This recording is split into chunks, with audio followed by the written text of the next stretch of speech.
Silicon ಸಿಟಿಯಲ್ಲಿ road race ಪ್ರಕರಣಗಳು ನಿಲ್ಲುವಂತೆ ಕಾಣಿಸ್ತಾ ಇಲ್ಲ. ಆಫೀಸ್ಗೆ ತೆರಳುತ್ತಿದ್ದ ವ್ಯಕ್ತಿಯ ಮೇಲೆ ಅಟ್ಯಾಕ್ ಮಾಡಲಾಗಿದೆ. ದಿನದಿಂದ ದಿನಕ್ಕೆ ರೋಡ್ ರೇಸ್ ಪ್ರಕರಣವನ್ನ ತಡೆಯೋದಕ್ಕಾಗ್ತಿಲ್ಲ. ಹೇಳೋರಿಲ್ಲ ಕೇಳೋರಿಲ್ಲ ಅನ್ನುವಂಥ ಪರಿಸ್ಥಿತಿಯಲ್ಲಿ ಬೆಂಗಳೂರು ಸಿಲುಕೊಂಡಿದೆ. ಆಫೀಸ್ಗೆ ತನ್ನ ಪಾಡಕ್ಕೆ ತಾನು ಹೋಗ್ತಾ ಇದ್ದ ವ್ಯಕ್ತಿ ಮೇಲೆ ಅಟ್ಯಾಕ್ ಆಗಿದೆ. ಕಾರು ಮಾಲೀಕನಿಗೆ ಪಂಚ್ ಮಾಡಿ ಗಾಜನ್ನ ಒಡೆದು ವಿಕೃತಿ ಮೆರೆಯಲಾಗಿದೆ. HP ಪೆಟ್ರೋಲ್ ಬಂಕ್ ಸಮೀಪ ನಡೆದ ಘಟನೆ ಇದು.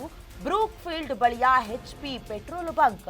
ದೆಹಲಿ ರಿಜಿಸ್ಟ್ರೇಷನ್ ಕಾರ್ನಲ್ಲಿದ್ದ ಇಬ್ಬರಿಂದ ಹಲ್ಲೆ ಮಾಡಿರುವ ವಿಚಾರ ಗೊತ್ತಾಗ್ತಾ ಇದೆ.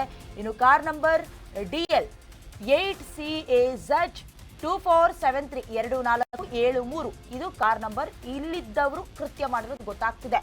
ಕಾರಣವೇ ಇಲ್ಲದೆ ಹಲ್ಲೆ ಮಾಡಿರುವ ಆರೋಪ. ಸದ್ಯ ನೊಂದವರಿಂದ HAL ಪೊಲೀಸರಿಗೆ ದೂರನ್ನ ನೀಡಲಾಗಿದೆ. HAL ಪೊಲೀಸ್ ಠಾಣೆಯಲ್ಲಿ ಕೇಸು ದಾಖಲಾಗಿದೆ. ಮತ್ತೊಮ್ಮೆ ಹೇಳ್ತಾ ಇರೋದು, ಕರ್ನಾಟಕದಲ್ಲಿ ಕನ್ನಡಿಗ ಸಾರ್ವಭೌಮ ಅಂತ ಹೇಳ್ತಿದ್ವಲ್ಲ, ಅದು ಬಹಳ ದಿನ ಇರೋದಿಲ್ಲ ಅನ್ನೋದು ಗೊತ್ತಾಗ್ತಾ ಇದೆ. ಯಾಕಂತ ಹೇಳಿದ್ರೆ ಅದು ದೆಹಲಿಯವರೋ ಅಥವಾ ದೆಹಲಿ ರಿಜಿಸ್ಟ್ರೇಷನ್ನೋ ಗೊತ್ತಿಲ್ಲ, ಬಟ್ ಕನ್ನಡಿಗನ ಮೇಲೆ ಹಲ್ಲೆ ಮಾಡಿರೋದು ಗೊತ್ತಾಗ್ತಾ ಇದೆ. ಜೊತೆಗೆ ಕಾರು ಮಾಲೀಕ ಆತನೇನೋ ಅಥವಾ ಕಾರನ್ನ ಸೆಕೆಂಡ್ಸಿಗೆ ತೆಗೆದುಕೊಂಡಿದ್ದಾರೆ, ಅದೆಲ್ಲ ಗೊತ್ತಿಲ್ಲ. ಅದು ಪತ್ತೆ ಹಚ್ಚಬೇಕಾಗಿದೆ. ಸದ್ಯ ದೃಶ್ಯದಲ್ಲಿ ನೀವು ಗಮನಿಸ್ತಾ ಇದ್ದೀರಾ.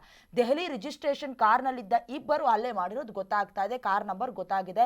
DL 8CAZ 2473 ಈ ಕಾರ್ನಲ್ಲೂ ಬಂದವರು. CCTVಯಲ್ಲಿ ರೆಕಾರ್ಡ್ ಆಗಿರುವಂತಹ ದೃಶ್ಯದ ಆಧಾರದ ಮೇಲೆ ಹೇಳ್ತಾ ಇರೋದು. ಸದ್ಯ ನೊಂದವರಿಂದ HAL ಪೊಲೀಸರಿಗೆ ದೂರು ನೀಡಲಾಗಿದೆ. ಒಂದೆರಡು ಪ್ರಕರಣ ಆದ್ರೂ ಪರವಾಗಿಲ್ಲ.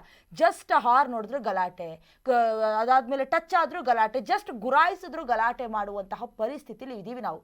ಹಲ್ಲೆ ಮಾಡಿರೋದಲ್ಲದೆ ಕಾರಿನ ಗಾಜನ್ನ ಸಂಪೂರ್ಣವಾಗಿ ಪುಡಿ ಪುಡಿ ಮಾಡಿರುವಂತಹ ದೃಶ್ಯವನ್ನ ಕೂಡ ನೀವು ಗಮನಿಸ್ತಾ ಇದ್ದೀರಾ. ಒಂದು ರೀತಿ ರೌಡಿಸಮ್ ಇದು.